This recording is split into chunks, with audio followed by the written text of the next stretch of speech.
नमस्कार, मैं मनीष स्वागत करता हूँ आपको अपने इस यूट्यूब चैनल पे।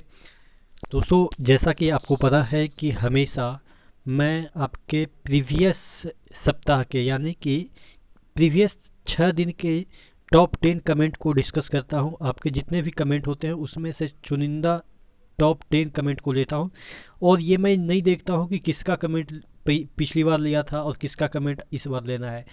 जो मुझे लगता है कि और भी लोगों के लिए फ़ायदेमंद होगा तो वही पिक कर लेता हूँ। तो कई बार आपके बार बार कमेंट पिक हो जाते होंगे, कई बार आपके कमेंट पिक भी नहीं होते होंगे, तो उसके लिए क्षमा प्रार्थी है, क्योंकि मैं यहाँ पे देख के नहीं पिक करता हूँ। कि ऐसा नहीं है कि पिछली बार भी आपका कर लिया, इस बार भी कर लिया, तो देख के नहीं करता हूँ। आपके रैंडमली जो कमेंट है वो पिक कर लेता हूँ। तो आज के टॉप 10 कमेंट हाजिर हैं। इससे पहले वीडियो शुरू हो, आपको पता है टेक्स्ट बुक आपके लिए लाया है ईयरली मॉक टेस्ट पास, जो कि आपको 299 में मिलता है, लेकिन अगर आप एक कूपन कोड ER मनी से यूज करेंगे तो ये वाला चीज़ें आपको 269 में मिल जाएगा। अगर आप लाइफ टाइम के लिए लेना चाहते हैं तो ये यही वाला चीज़ है, आपको 499 माइनस 50 में मिल जाएगा। ठीक है, लाइफ टाइम के लिए नीचे डिस्क्रिप्शन बॉक्स में लिंक चेक कर लीजिएगा। और जो ये वाला ऑफर है इसमें आपको वन प्लस का 20,000 का LED टीवी जीतने का भी मौका है। चलिए, पहला कमेंट ले लेते हैं। तपस कर्माकर का है, जो डिप्लोमा पूछे हैं कि क्या जो ग्रुप डी की वैकेंसी निकलेगी, जिसे हम MTS की वैकेंसी कहते हैं, DFCCIL के संदर्भ में अगर हम बात करें तो पिछली बार 900 के अराउंड वैकेंसी निकली थी। हमने गलती से 3000 बोल दिया था। पिछली बार 900 के अराउंड निकली थी, लेकिन इस बार आप मान के चलो कि 5 से 6 गुना जरूर निकलेंगे। ठीक है, तो वही पूछा जा रहा है कि क्या डिप्लोमा चलेगा क्या DFCCIL के जो MTS की वैकेंसी, या जिसे हम ग्रुप डी की वैकेंसी कहते हैं। देखिए, ग्रुप डी की वैकेंसी आप जैसे RRC ग्रुप डी में जिस तरीके से एलिजिबिलिटी क्राइटेरिया रहता है, जिस तरीके से इसमें चीज़ें होती है, रनिंग वगैरह सब चीज़ें समान होती है। ठीक है, तो वहाँ पे भी आपको डिप्लोमा होल्डर को कोई मौका नहीं है, BTech होल्डर को कोई मौका नहीं है, अप्रेंटिस होल्डर को मौका मिलता है। ठीक है, तो आशा करते हैं ये वाला चीज़ें समझ में आ गई होगी कि जो DFCCIL के ग्रुप डी है उसमें आपको डिप्लोमा नहीं मांगेगा, यानी कि डिप्लोमा होल्डर है तो आप एलिजिबल नहीं है। ठीक है, अगला कमेंट ले लेते हैं। अरशद मोहम्मद का है, फॉर्म स्टेटस जारी हुआ था पिछली बार, ये ग्रुप डी के संदर्भ में बात कर रहे हैं। मेरा फॉर्म एक्सेप्ट था, क्या दोबारा स्टेटस दिखाया जाएगा? मेरा रिजेक्ट हो सकता है क्या, जबकि पहली बार में मेरा फॉर्म एक्सेप्ट था? देखिए, ये जो फॉर्म रिजेक्ट और एक्सेप्ट की बात चल रही है, तकरीबन 5 लाख जो फॉर्म है वो रिजेक्ट कर दिए गए हैं और इलाहाबाद में इसका मतलब कि अभी सुनवाई जारी है। तो जहाँ तक बात रही कि अगर आपका फॉर्म एक्सेप्ट है तो उसको तो रिजेक्ट नहीं किया जाएगा, ये 100% श्योर मानिए, क्योंकि यहाँ पे मामला चल रहा है जिनका रिजेक्ट हुआ है उनको एक्सेप्ट करने की। ठीक है, तो अगर आपके फॉर्म एक्सेप्ट हो रहे हैं, हो चुके हैं, और दोबारा ऐसा कुछ होता है, होगा ही, क्योंकि एक नहीं बहुत सारे लोगों का ऐसा हुआ है कि NTPC में फॉर्म एक्सेप्ट है और ग्रुप डी में रिजेक्ट है, तो सेम चीज़ होने के बावजूद भी ऐसा हुआ है, तो वहाँ पे आपके फॉर्म एक्सेप्ट है तो रहेगा, जिनका रिजेक्ट है उनके साथ हो सकता है कि उनको दोबारा मौका मिल जाए। ठीक है, तो ये चीज़ें आपको डर नहीं रखनी है कि आपका फॉर्म रिजेक्ट हो जाएगा। अगला क्वेरी लेते हैं। भरत 19 का है, expected group D cut off Delhi region for युवा 74 रा मार्क्स। देखिए, आपको मैं तकरीबन 6 या 5 दिन पहले 70 कट ऑफ बताया था, किसका शायद बिलासपुर जोन का, शायद मैंने बताया था कि अभी जो निकला है DV के लिए लिस्ट निकला है उसमें 70 नॉर्मलाइज मार्क्स है आपके DV के लिए, और आप यहाँ पे बात कर रहे हैं कि 70 क्या होगा कि आपका कट ऑफ ही जाएगा, वो भी रा नंबर।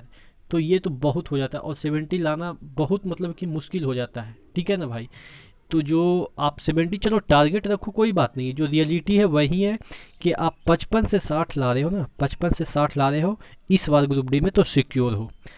अगर नहीं ऐसा होता है, देखिए मैं डिपेंड करता है क्या कि आपके पेपर कैसे आते हैं। अगर मॉडरेट पेपर आते हैं तो 55 से 60, अगर इजी आते हैं तो 62-63 भी जा सकता है, और अगर टफ आते हैं तो 50 भी जा सकता है। मतलब कि यही वेरी करेगा। मैंने बताया ना, 70 कदापि नहीं जाएगा। 70 कब जाता है, जब ये चीज़ें नॉर्मलाइज हो जाती है, और नॉर्मलाइजेशन पे मैं कभी नहीं बात करता हूँ, क्योंकि ये वाला डकवर्थ लुईस जो नियम है और ये जो अपन लोगों का नॉर्मलाइजेशन रूल है, कभी समझ में नहीं आया है। एसएससी में आपने देखा होगा कि जो बंदा 200 में 200 नंबर ला रहे हैं उनका सिलेक्शन नहीं हो रहा है, और जो बंदा 200 में 155 नंबर ला रहे हैं उनका सिलेक्शन हो रहा है। तो कहाँ तक ये चीज़ें कोई समझ पाता है वो तो मुझे भी नहीं पता है, लेकिन नॉर्मलाइजेशन पे हम कभी नहीं बात करेंगे। मैंने बता दिया कि किस तरह के पेपर रहेंगे तो कितना आपको लाना है। एवरेज अगर पेपर है तो 55 से 60, अगर टफ पेपर है तो 50, और अगर इजी पेपर है तो 62 के अराउंड में आपका सिलेक्शन हो जाएगा। ठीक है, बाकी आप टारगेट 90 रखो, 100 रखो, 110 रखो, कोई फ़र्क नहीं पड़ता है। 110 बोले तो आप समझ गए होगा कि पिछली बार तो 120-25 गया था, वो भी नॉर्मलाइज मार्क्स। ठीक है, मजाक कर लिया, लेकिन आपके रॉ नंबर की मैं बात करूँ तो टारगेट रखो 70 प्लस, लेकिन अगर 60 के अराउंड आता है तो कोई दिक्कत नहीं है, हो जाएगा।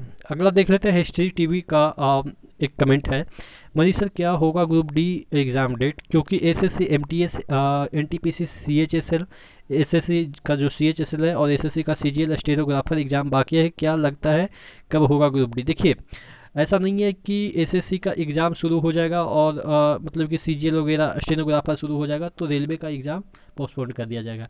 दोनों को मिला के पिछली बार भी लिया गया था, ऐसे स्लॉट बांटे गए थे। सिस्टम तो एक ही है ना, एक ही इन द सेंस कि अ, मतलब कि भारत में जितने सिस्टम है उसी पे एग्ज़ाम होने हैं, ऑफलाइन तो होगा नहीं, ऑनलाइन ही होना है।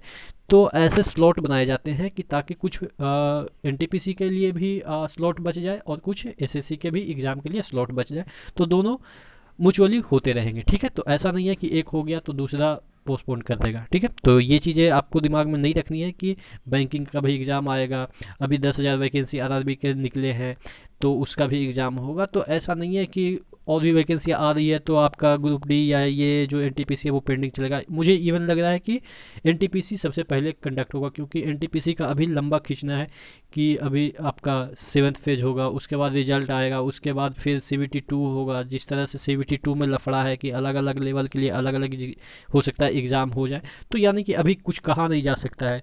तो बहुत सारी चीज़ें हैं और इतना दिन से चल रहा है, आप समझ सकते हैं। 19 की वैकेंसी 21 ख़त्म होने को है, अब 6 महीना हो ही गए, तो 6 महीना आप मान के चलो कि रेलवे के लिए तो कोई बड़ा चीज़ नहीं है।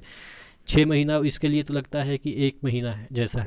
ठीक है, तो टोटल कहने का मतलब ये है कि आपका एग्ज़ाम म्यूचुअली चलते रहेंगे, सभी एग्ज़ाम। ऐसा नहीं है कि कोई एक एग्ज़ाम को आगे कर दिया जाएगा और दूसरा एग्ज़ाम कंडक्ट करवा लिया जाएगा। अगला कमेंट लेते हैं, अंकुर कुमार का है। 3 दिन पहले इन्होंने कमेंट किया था, जब 2022 में आनी है आरपीएफ की तो अनाउंस, अच्छा अनाउंस लिखना चाह रहे हैं, कोई बात नहीं, 2019 में कर दिया था। देखिए, आरपीएफ की वैकेंसी मुझे पता है कि सबसे पहले आएगी, जितने भी अभी फॉर्म आएंगे रेलवे में ना, आरपीएफ की पहले आएगी, क्योंकि आप देखेंगे कि 2018 में सबसे पहला वैकेंसी आरपीएफ की ही आई थी। और आरपीएफ की 18, 19, 20, 21 4 साल हो गए, आरपीएफ की वैकेंसी नहीं आई है।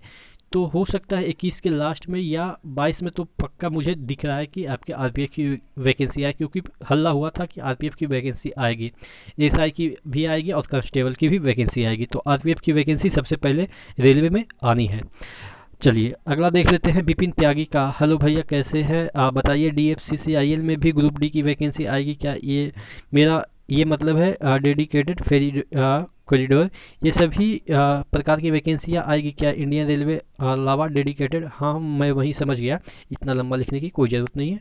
अब डीएफसीसीआईएल भी लिखेंगे तो समझ में आ जाएगा, क्योंकि ये बंदा इतना मतलब कि ये सब चीज़ें के बारे में वीडियो बना चुका है कि चीज़ें ऐसे ही समझ में आ जाती है। चलिए ठीक है, इसके बारे में मैंने प्रॉपर 3 दिन पहले एक वीडियो बनाया है कि आपके डीएफसीसीआईएल में वैकेंसी आएगी ग्रुप डी की, जिसे हम एमटीएस कहते हैं, और सब क्राइटेरिया वही रहेगी। आपका यहाँ पे 10th लेवल के कोई वैकेंसी नहीं होगी, सब आपके आईटीआई लेवल की होगी, यानी कि आईटीआई बेस्ड आपके सब वैकेंसी होगी।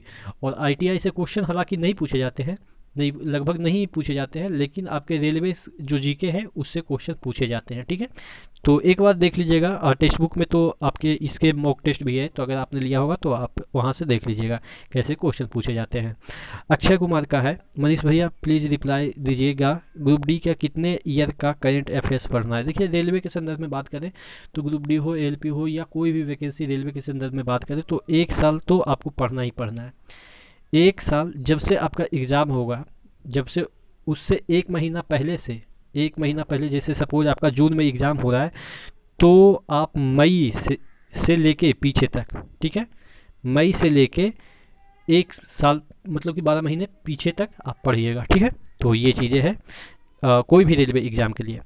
तरुण राणा का कमेंट लेते हैं। सर जी आपको मैं बहुत फॉलो करता हूँ, मेरा 14 में अपेंडिक्स साइड का ऑपरेशन हुआ, मैं ग्रुप डी के लिए एलिजिबल हूँ, प्लीज़ प्लीज़ आंसर मी, आपके आंसर मेरा फ्यूचर से जुड़ा है। देखिए कोई भी ऑपरेशन हो, आँख का जो लेजर होता है ना सर्जरी, वो अगर ना हो ना तो कोई दिक्कत नहीं है।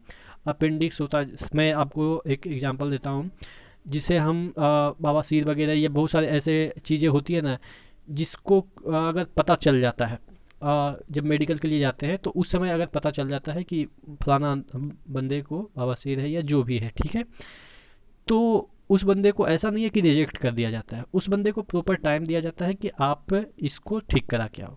या हाइड्रोसील में प्रॉब्लम होती है तो उसको भी प्रॉपर टाइम दिया जाता है कि इसको आप ठीक करा के आओ, ठीक है।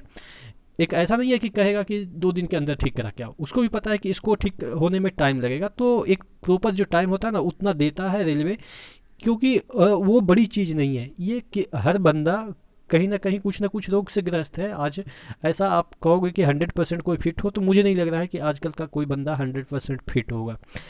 तो ऐसा नहीं है कि थोड़ी थोड़ी सी चीज़ों के लिए आपको मेडिकल में छाड़ देगा। थोड़ा सा क्या होता है ना कि कोई ऐसे पोस्ट होते हैं जहाँ पे आँख की जो क्षमता है वो प्रॉपर ली जाती है, क्योंकि यहाँ पे सेफ्टी आपकी नज़र से यहाँ पे आपका जितने भी पोस्ट होते हैं, लगभग बहुत सारे ऐसे पोस्ट होते हैं सेफ्टी नज़र से बहुत इंपॉर्टेंट हो जाते हैं। जैसे अगर आप ड्राइवर बनते हैं, गुड्स गार्ड बनते हैं, ठीक है, तो ये सब में अगर आप के आँख प्रॉपर नहीं रहेंगे तो आप समझ सकते हैं कि एक्सीडेंट हो जाता है, तो वहाँ पे आपके आँख की वेटेज ज़्यादा दी जाती है। बाकी ये सब बवासीर का कुछ हुआ है, पाइल्स जिसे हम कह सकते हैं, या आप कह सकते हैं कि हाइड्रोसील का कुछ ऐसा प्रॉब्लम है, तो वो सब आप मान के चलो कि नेग्लिजिबल है, उसमें कोई प्रॉब्लम नहीं होती है, ठीक है ना। आपको मैं हमेशा बता रहा हूँ कि यहाँ पे आपको सिर्फ और सिर्फ आँख की इम्पोर्टेंस ज़्यादा दी जाती है, और वो भी कुछ ही पोस्ट पे। ऐसा नहीं है। ग्रुप डी की बात करें तो यहाँ पे ऐसा होता है ना कि अगर आपके सिलेक्शन हो गए हैं, तो अगर आपका आँख प्रॉपर नहीं है, कुछ डिमेरिट है, B1 टाइप का आँख आपके हैं, तो उस तरह के आपके पोस्ट दे दिए जाते हैं। और आपका आँख प्रॉपर है तो उस तरह के पोस्ट आपको दे दिए जाते हैं, यानी कि जॉब से आपको मतलब कि निकाला नहीं जाता है, या आप कह सकते हैं कि मेडिकल में आपको निकाला नहीं जाएगा, उसके अकॉर्डिंग आपको पोस्ट मिल जाएंगे, ठीक है। लेकिन अगर प्रॉपर आप सिर्फ ALP के लिए भरे हैं, प्रॉपर आपने गुड्स गार्ड के लिए भरे हैं, तब आपके साथ दिक्कत हो सकती है अगर आपका आँख प्रॉब्लम होती है तो, क्योंकि सिर्फ ALP के लिए आपने अप्लाई किया है, और उसमें तो ऐसा नहीं है कि चलो आपका आँख ठीक नहीं है तो आपको टेक्नीशियन दे देगा, क्योंकि टेक्नीशियन का तो पोस्ट ही नहीं है। तो ये चीज़ें होती है इसमें, ठीक है। अगला क्वेरी लेते हैं, कुलदीप का है। सर मैंने आपको 6 मंथ से हर वीडियो देख रहा हूँ, आप मेरे कमेंट नहीं लेते हैं करते हैं और ना ही व्हाट्सएप पे रिप्लाई देते हैं। देखिए मैं हमेशा मतलब कि 6 दिन का आपके टॉप 10 कमेंट लेता हूँ, तो ये मैं नहीं देखता हूँ कि यार कौन पिछली बार किसका लिया था, मैंने शुरू में ही बता दिया। और जहाँ तक बात रही व्हाट्सएप पे, तो व्हाट्सएप का जो नंबर आपके पास होगा, वो जो नंबर है वो कॉमन नंबर है, मेरा पर्सनल नंबर नहीं है। और वो जो नंबर है वो कई कई बार मैं देखता भी नहीं हूँ, क्योंकि वो मेरा पर्सनल नंबर नहीं है ना, और उसको कोई और देख लेता है तो वो रीड हो जाता है, और मैं उसको 2 दिन बाद 3 दिन बाद देखता हूँ, तो रिप्लाई देने का मतलब ही नहीं बन पाता है। तो इसी वजह से तो मैंने आपके लिए ये सेशन लिया है, जिससे कि आपका जितने भी कमेंट हो, अच्छे वाले कमेंट, अच्छे इन द सेंस कि दूसरे के लोगों को लिए भी थोड़ा सा इम्पोर्टेंस रखता हो वो, तो उसको मैं लेता हूँ, ठीक है। जैसा कि आपने देखा कि आज मैंने आपका कमेंट ले लिया, तो ऐसा नहीं है कि मैं नहीं लेता हूँ, ठीक है। चलिए मोनिका का है। सर एक बार बोलती हूँ कि मेरी ले लो कमेंट, आप बताओ प्लीज़ सर कि ALP की वैकेंसी कब तक आ सकती है। देखो ALP की वैकेंसी थोड़ा सा अभी डिले दिखेगी, क्योंकि अभी जो ट्रेनिंग हो रही है ALP की वो अभी पूरी हुई नहीं है, यानी कि पुराने जो 18 वाले बंदे हैं उसी को लिया जा रहा है। तो अगर ALP की वैकेंसी की हम बात करें तो 23 के जो चुनाव होंगे 24 में, तो 23 के अराउंड में आपको दिख सकते हैं। तो यानी कि 22 तो आप भूल जाओ कि आपके ALP की वैकेंसी आएगी। हाँ कैप्टन की वैकेंसी आ सकती है, जो कि आपके DFCCIL में, ठीक है। तो कैप्टन बनो या ALP बनो, बात एक ही है, ठीक है।